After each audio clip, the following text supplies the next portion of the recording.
Good morning all of you. आप सभी का एक्सलेंट ऑनलाइन क्लासेज में वेलकम है। मैं रविंदर सर आज आप सबके लिए स्टैटिक जीके की क्लास लेकर उपस्थित हूँ। आज की इस क्लास में आप आइए एक एक प्रश्नों का बिल्कुल सटीक उत्तर को समझें, जानें और याद करें। देखिएगा प्रश्न संख्या 1, किस पंचवर्षीय योजना में सबसे अधिक भारी उद्योग पर बल दिया गया? तो भाई इसका जो एग्जैक्ट उत्तर होगा वो होगा द्वितीय पंचवर्षीय योजना। पहली जो थी वो कृषि पर था और दूसरी आपको भारी उद्योग पर दिया गया। ठीक है। प्रश्न संख्या 2 देखिएगा कि प्रतिरोध का मात्रक है, तो प्रतिरोध का जो मात्रक होगी वो आपका ओम होगा। आंसर इसका बी कर लीजिए। न्यूट्रॉन की जो खोज है वो किसने किया, ये आपसे पूछा है। तो देखिए न्यूट्रॉन की खोज जो है जेम्स चैडविक ने किया।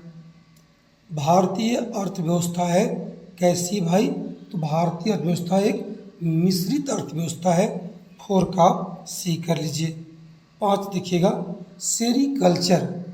सेरीकल्चर का संबंध किससे है, ये पूछा गया है। सेरीकल्चर का संबंध किससे है? तो याद रखिएगा सेरीकल्चर का जो संबंध होगा वो आपको रेशम कीट पालन से होगा। इससे आपको याद करने की भी सुविधा होगी कि सेरीकल्चर मतलब साड़ी बनाना, मतलब सेरीकल्चर, और साड़ी कहाँ का अच्छा बनेगा? रेशम के कीट से बनेगा। तो सेरीकल्चर का जो संबंध है वो रेशम कीट से है। आइए अब हम छठा देखेंगे, कोल विद्रोह का नेतृत्व किसने किया था? तो आपको याद करना है कुछ नहीं, बुद्धू भगत। छठा का आप बी कर लीजिएगा, बुद्धू भगत या बुद्धू भगत। कोल विद्रोह का जो संबंध रहा है वो बुद्धू भगत से रहा है। नेक्स्ट देखिएगा, भारत में आर्थिक नियोजन की शुरुआत कब हुई थी? तो एक याद करना है भाई, एकदम आसान, 1951 में। 1951 में प्रथम पंचवर्षीय योजना में ही इसकी शुरुआत कर दी गई थी। याद कीजिएगा 1951 7वां का आप बी कर लेंगे। निम्नलिखित में कौन, देखिएगा अगला सवाल है भाई, निम्नलिखित में से कौन भारी जल है? तो भारी जल जो होता है उसको D2O कहते हैं, D2O याद कीजिएगा। हाइड्रोजन का प्रूफ है आपको 8वां जगह एकदम एग्जिट कीजिएगा, ड्यूटेरियम बी। प्रकाश संश्लेषण के लिए किन किन चीज़ों की आवश्यकता होता है? आप देख सकते हैं CO2 H2O नहीं भाई, इसका भी आप आंसर डी कर लीजिएगा, एकदम आसान होगा। CO2 H2O प्लस सनलाइट कर लीजिए, एकदम बिल्कुल। तो 9 का जो उत्तर होगा वो आपको डी हो जाएगा। अब आइए 10 देखिएगा, आंधी और तूफान की घटना किस मंडल में होती है, ये पूछा है। आंधी तूफान हम लोग को झेलना पड़ेगा, वो हम लोग कहाँ रहते हैं? क्षोभ मंडल में। इसका जो उत्तर होगा क्षोभ मंडल होगा। 10 का अब बी कर लीजिएगा। लाल चींटी में कौन सा अम्ल पाया जाता है? तो लाल चींटी में भाई देखिएगा फॉर्मिक अम्ल होता है। 11 का ए कर लीजिएगा। भारतीय संविधान के किस भाग में राज्य के नीति निर्तत्वों का उल्लेख है? तो देखिए एक्चुअली भाग 4 होगा, 4 इसमें है नहीं, इसका आंसर डी कर, इनमें से कोई नहीं। जो नीति तत्व है उस संविधान के भाग 4 में उल्लेख है और 4 ऑप्शन में नहीं है, तो NT मतलब नॉन ऑफ दीज इसका उत्तर होगा। अब आइए, अंतःकरण के स्वतंत्रता के वर्णन भारतीय संविधान के किस अनुच्छेद में किया गया है? अंतःकरण की स्वतंत्रता की बात किया है, एकदम आसान है भाई।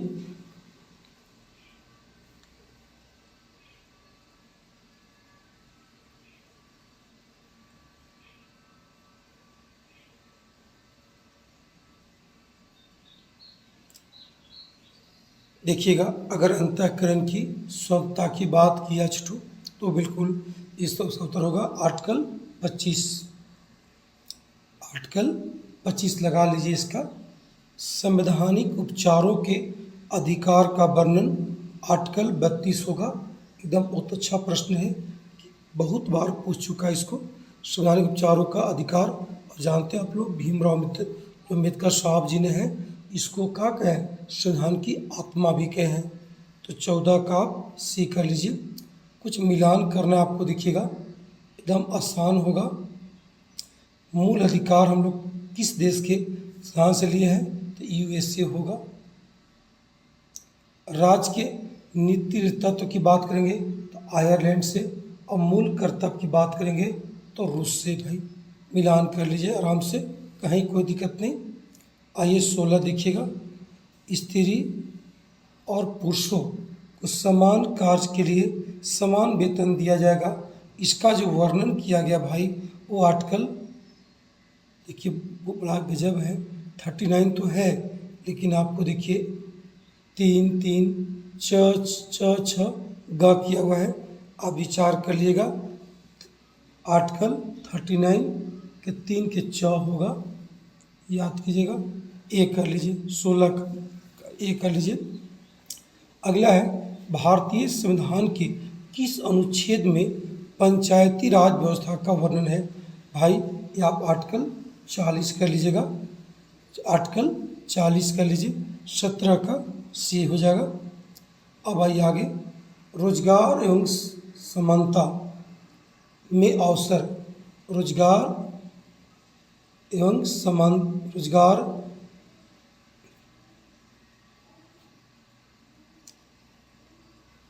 चलिए अब आइए सवाल नंबर 18 देखिएगा। रोजगार एवं समानता के अवसर का जो वर्णन किया गया है वो कहाँ बाबू, काट दृष्टि 18 देखिएगा। रोजगार एवं समानता के अवसर का जो वर्णन किया गया है वो किस आर्टिकल में है, तो आर्टिकल 16 कर लीजिएगा। भारत का मैनचेस्टर, भारत का जो मैनचेस्टर हम लोग कहते हैं वो अहमदाबाद को कहते हैं, याद कीजिएगा, सूती वस्त्र के कारण। आइए अगला देखिएगा। रेगुर मिट्टी के नाम से किसको जानते हैं भाई, इसका जो उत्तर होगा वो होगा काली मिट्टी। काली मिट्टी को रेगुर मिट्टी कहते हैं और इसमें कपास खेती अधिक होती है। आगे देखिएगा। झारखंड में सिंचाई का मुख्य साधन, मूल्य नहीं, इसको आप मुख्य पढ़िएगा, ध्यान रखिए। मुख्य साधन क्या है, झारखंड की बात किया है तो आप लिखिएगा कुआं। रॉकी पर्वत स्थित है किस महादेश में, रॉकी पर्वत की बात किया, ये आपका हो जाएगा उत्तरी अमेरिका।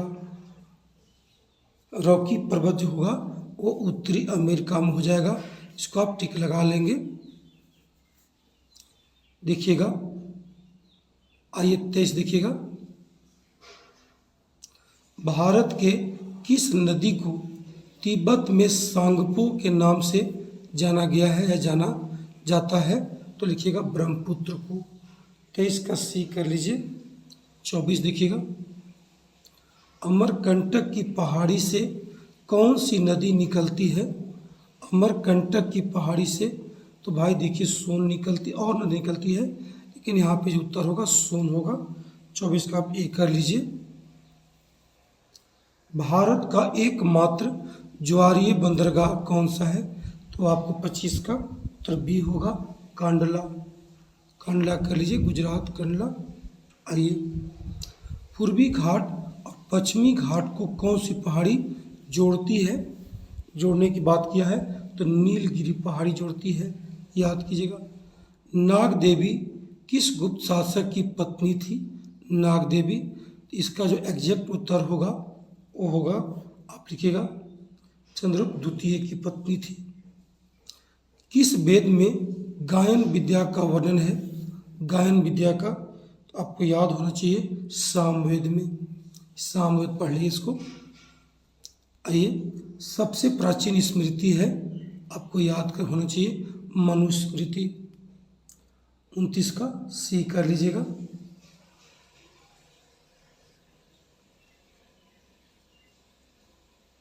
29 का आप सी कर लीजिए। उसके बाद आगे आइएगा, विजयनगर साम्राज्य के किस शासक के दरबार में अब्दुल रजाक आया था। एकदम इम्पोर्टेंट सवाल है भाई, आप इसको जरूर प्रयास कीजिएगा, तो याद होगा तो चाहिए आपको, इसको कर लीजिएगा। कृष्णदेवराय के दरबार में अब्दुल रजाक आया था। आगे देखिएगा, विजयनगर में मंडलम क्या था। मंडलम क्या था, तो भाई मंडलम ध्यान रखिए प्रांत था, प्रांत को उसमें मंडलम कहा गया। आइए, अशोक के किस अभिलेख में, आइए 32 देखिएगा, अशोक किस अभिलेख में अशोक का नाम अशोक सबसे पहले मिलता है। तो इसका जो उत्तर होगा वो बिल्कुल आपको आसान दिखेगा। क्या लिखा है, गुर्जरा मास्की उद्गुलन। ये जो लिखना चाहिए था हमको उद्गुलन, लेकिन इसका टाइपिंग मिस्ड हुआ, उद्गुलन था। ये जो दगुलन लिखा है उसका आप उद्गुलन पढ़िएगा, लेकिन उत्तर से मतलब नहीं है। जो 32 का उत्तर होगा वो आपका बी होगा, मास्की। कलिंग युद्ध का वर्णन अशोक के किस शिलालेख से मिला है। तो भाई याद रखिएगा 33 का सी कर लीजिएगा। 13वां शिलालेख में अशोक द्वारा जो कलिंग में युद्ध किया गया था उसका वर्णन मिला है।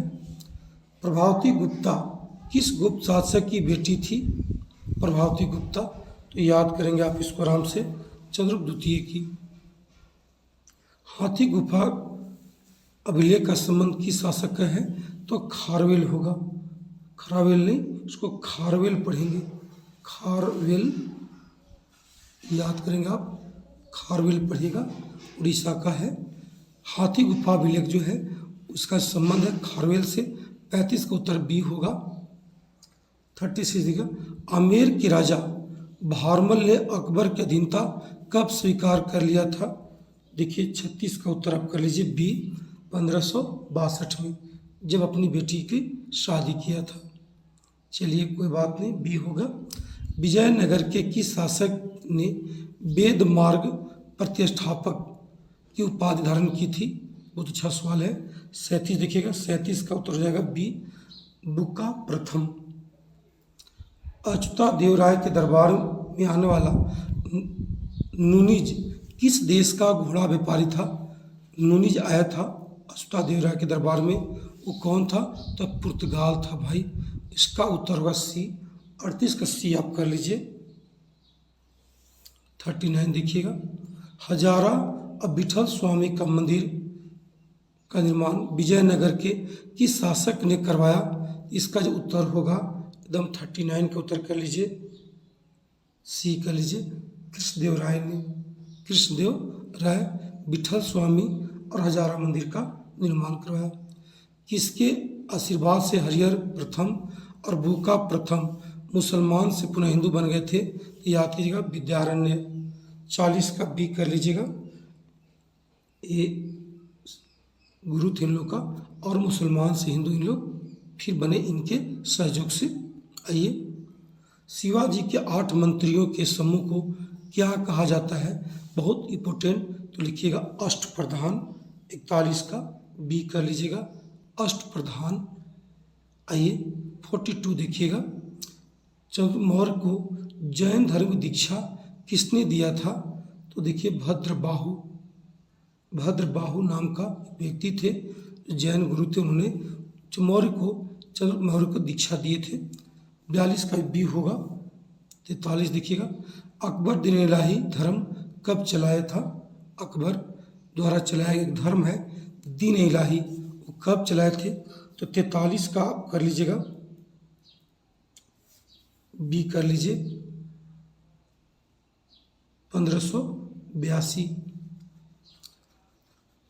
अशोक के किस शिलालेख में आत्मनियंत्रण का वर्णन है। 44 देखिएगा, इसका उत्तर होगा सी कर लीजिएगा, 6ठा शिलालेख में। आइए, कौन सा वेद है जो गद और पद दोनों में रचित है। तो उसका नाम देखिए है यजुर्वेद है, उसको याद कीजिएगा, गद और पद दोनों में है। धन्यवाद, आपने कंप्लीट वीडियो को देखा, बहुत अच्छा। आप तैयार रहिए, नेक्स्ट वीडियो आपको तुरंत मिलने जा रहा है। आप लोग एक एक करके सभी प्रश्नों का उत्तर को जानने समझने का प्रयास करें। अगर संभव हुआ तो आप नोट भी बना लेंगे तो बेहतर होगी। धन्यवाद। That's all.